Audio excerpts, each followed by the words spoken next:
gusto na magkaroon ng sensus sa lahat ng nasasakupan ng Imperyo ng Roma. Ang unang sensus na ito ay ginawa noong si Cirenio ang gobernador ng Syria. Kaya't umuwi ang mga tao sa sarili nilang bayan upang magpatala.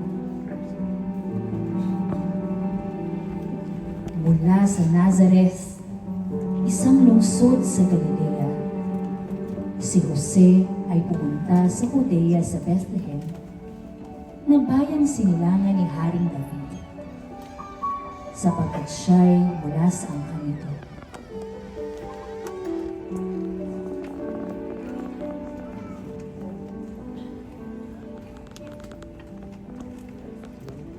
Sa isang malamig na gabi sa Bethlehem,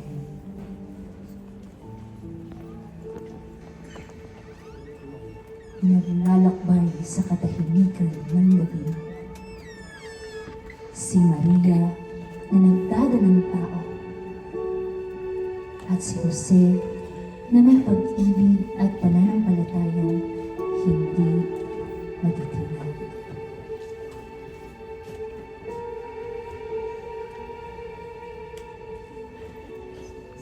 Sila'y kumakatok sa bawat pintuan.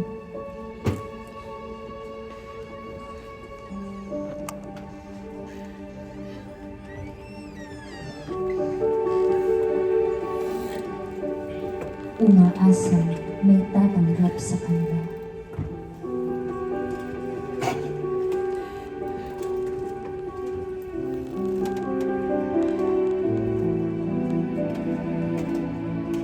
Ngunit, ang mga pintuan ng daigdig ay nananatiling sarado.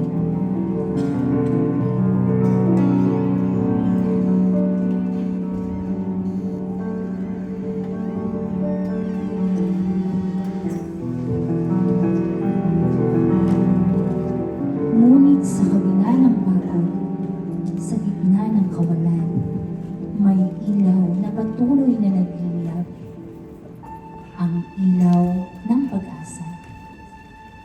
Sapagkat sa bawat pusong marunong maghintay, sumisilang ang himala ng Diyos. Tahimik ang gabi, ngunit hindi ito katahimikan ng kawalang laman. Ito'y katahimikan ng paghahanda. Paghahanda ng kalangitan na nagbubukas upang tanggapin ang pinakadakilang regalo ng Diyos. Sa sabsaban, sa gitna ng kababaan, isinilang ang hari ng kapayapaan.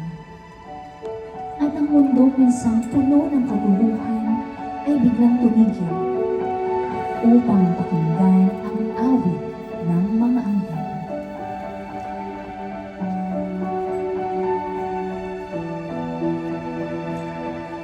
Luwalhati sa Diyos sa kaitaasan at kapayapaan sa lupang may mabubuting kalooban.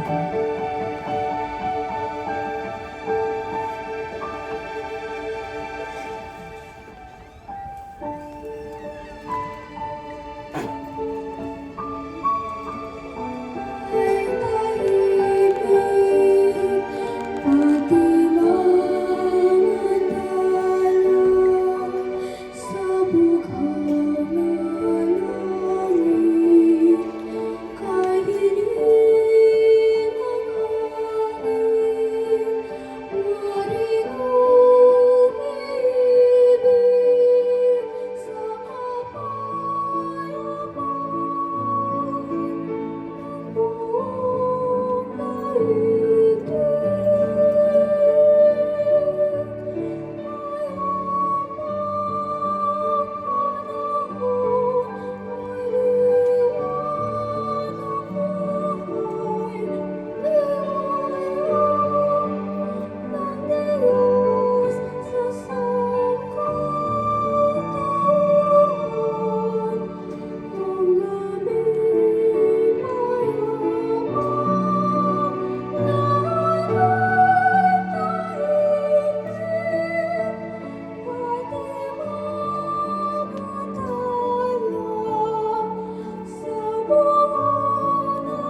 Sa pagputok ng unang liwanag, sumilang ang pag-asa. Isang munting sanggol, tahimik ngunit makapangyarihan. Siya ang nagdala ng bagong simula sa sangkatauhan. Mula sa kanyang mga kamay, umagos ang pag-ibig. Mula sa kanyang ngiti, sumilang ang kapayapaan. Ang sanggol na ito ang sagot sa bawat panalangin. Ang liwanag sa gitna ng ating mga gabi. Ang pag-asa ng isang mundong naghahanap